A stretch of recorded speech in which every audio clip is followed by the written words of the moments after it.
Tous les secteurs ont désormais désigné leurs représentants au sein du nouveau Conseil électoral. Dans une note de presse rendue publique ce mercredi, le bureau de communication de la présidence a annoncé que les 9 secteurs retenus, selon l'esprit de l'article 289 de la Constitution pour la formation du Conseil électoral provisoire, ont tous désigné leurs candidats. Le secteur femmes a désigné Mme Yolette Mingual, culte réformé, Vijonnet Desméraud et Max Mathurin, conférence épiscopale le Dr Ricardo Augustin, secteur patronal Pierre-Louis Oppon et Léopold Berlanger, droits humains Maître Jacéus Joseph, secteur syndical Lourdes Edith Joseph et Patrick Numa, secteur presse Pierre Maniga Junior, secteur paysan vaudou Néhémie Joseph, secteur université Lucie Marie Carmel Paul Austin. Notons que selon la présidence, l'arrêté nommant le prochain conseil électoral provisoire sera publié dans les 24 heures. Mais déjà, la Fédération protestante d'Haïti et la communauté protestante haïtienne ont affirmé ne pas reconnaître la désignation de Max Mathurin comme représentant des cultes réformés au sein du CEP. Lors d'une conférence de presse, ces organisations protestantes ont précisé que leur choix s'était porté sur le pasteur Vijonnet Desméraud. Choix, un consensus qui trouvé autour de lui, c'est le professeur Vijonnet Desméraud, qui sont chrétiens dans toute l'année, qui supposé représenter les cultes réformés. Nous ne pouvons pas n'importe qui à représenter culte réformé. C'est un pratiquant, c'est un chrétien, parce que là, il est culte réformé, on parle des églises protestantes, il faut que son protestant fondamental qui représente les cultes réformés. L'institution a droit à un monde. Donc, les cultes réformés ont droit à un monde et non pas à deux mondes. Si un deuxième monde, peut-être sont l'autre institution qui choisit. Mais nous-mêmes qui dans la communauté protestante, nous toutes, nous rallions d'un seul monde qui c'est le professeur Desméraud Vijonnet. Il n'y a aucun monde encore qui le voyait que Desméraud. Si l'autre monde qui parle au nom des secteurs protestants, c'est-à-dire si l'autre monde qui n'a dit à travers le monde entier, nous ne pas reconnaître lui, nous ne pas voir depuis le bas Desméraud. Puisque les cités non yo va dire représentant des cultes réformés, nous dit faut que moun sa un témoignage église. Et puis deuxième bagaille qui est important pour me corriger ça pasteur Sylvain Exantus dit là. Et si on est musulman, pas bon représentant dans Caraïbes, il est musulman. Soit catholique, pas bon représentant ou là. Si des vaudouisons, il y a un représentant là, mais si des protestants, nous avons un grand représentant dans les protestants. Comment il est? Il est Desméraud.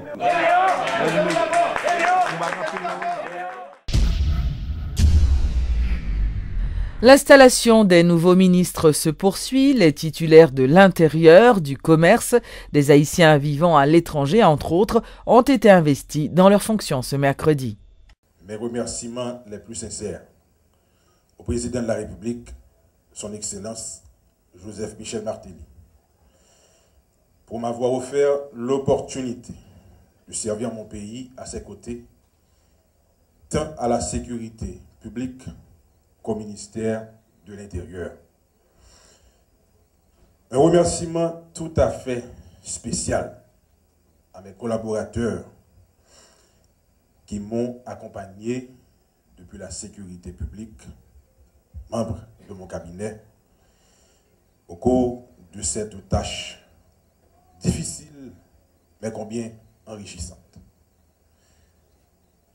Nous avons en effet connu des moments inoubliables,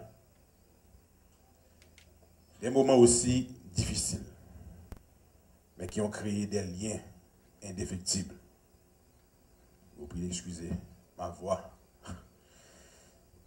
Je tiens aussi à remercier aujourd'hui toute l'équipe du ministère de l'Intérieur et des collectivités territoriales. Ainsi, Monsieur le ministre, c'est avec grand honneur que je vous souhaite aujourd'hui la plus cordiale bienvenue, le plus grand succès à la tête du ministère de l'Intérieur et des collectivités territoriales. Luttons pour renforcer nos frontières et garantir la sécurité intérieure de ce pays. Vive les brigadiers de la protection civile, vive la décentralisation effective, vive Haïti.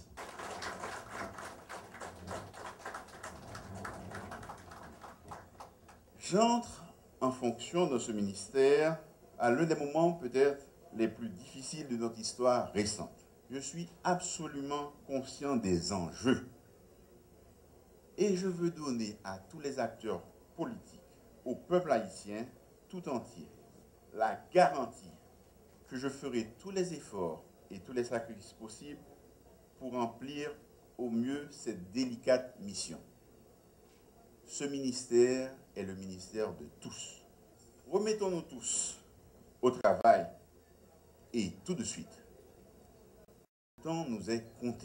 Mon souhait le plus cher est qu'au terme de ma mission, je quitte ce ministère la tête haute, avec la satisfaction d'avoir servi mon pays, Haïti et mon peuple. Que par mon action, cette nation devienne plus stable et plus forte.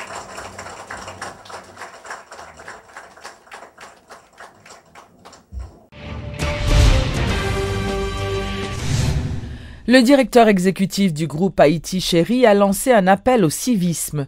L'entrepreneur Pierre-Antoine Louis estime qu'il faut poser les problèmes du pays sans se voiler la face et les résoudre par la négociation pour préserver la stabilité avant toute chose. Haïti Chéri est contre toute forme de vandalisme, rappelle son responsable, qui était invité à la rubrique Le Point ce mercredi. Pour par exemple, route là Italie, qui il faut faire pour contribuer au même en tant que citoyen, pour payer à changer dans petit domaine où il y a. OK, fait effort pour que changement ou chercher qu'on incarne changement. Donc maman Haïti Chéri, papa fait ce sont des êtres humains qui quand tout le monde a limitation yo. Mais yo pense que dans le domaine yo connaît un effort que yo ka fait. Donc yo encourage tout haïtien pour faire effort, c'est effectivement on a raison dans tout coin pays a gon haïtien jodi qui ka contribuer au bagage pour nous avancer ensemble. Le avenir pour tout haïtien debout. Pour tout haïtien quel que soit côté yo et dans pays yo. Parce que haïtien à tout côté le briller, gen kal Tokyo, gen femme haïtienne kal Tokyo, kal Taipei, kal tout côté, kal New York, dans capable par exemple, kal Montréal, kal Paris, kal briller. Y a le Miami, tout côté haïtien Haïti briller. Haïtien Noir li briller, haïtien Benel briller, haïtien Cap haïtien briller, li Okaï li briller. Tout le monde capte de mieux. Tout haïtien a un génie dans la tête, un génie dans le cœur, un bagage qu'on fait. La capacité d'adaptation de l'haïtien est légendaire à travers le monde. Pourquoi ne pouvons pas nous lever aujourd'hui et nous dire que qui ça m'a fait aujourd'hui pour Haïti changer, pour suspendre les pays normal, pour nous avancer. Haïti Chéri, quoi dans ça, nous demandons tout haïtien que s'ouvre le pays où l'a changé. Okay, ce n'est pas étranger qui vient faire pour nous, ce n'est pas étranger qui fait nous tort. C'est nous-mêmes qui pour lever camper, pour nous voir Haïti monter, pour nous faire Haïti river côté de la rivière, parce que pas de monde qui vient faire ça pour nous. Comment faire venir des investisseurs brésiliens en Haïti?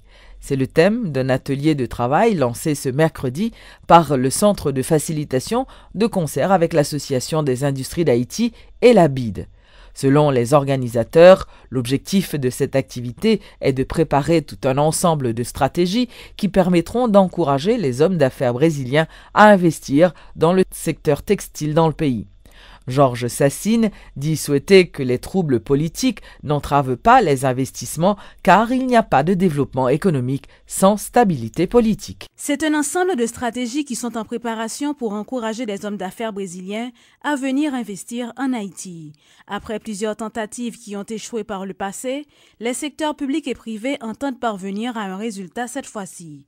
D'où l'objectif de cet atelier organisé par le Centre de facilitation des investissements de concert avec l'Association l'Association des industries d'Haïti et la Banque interaméricaine de développement.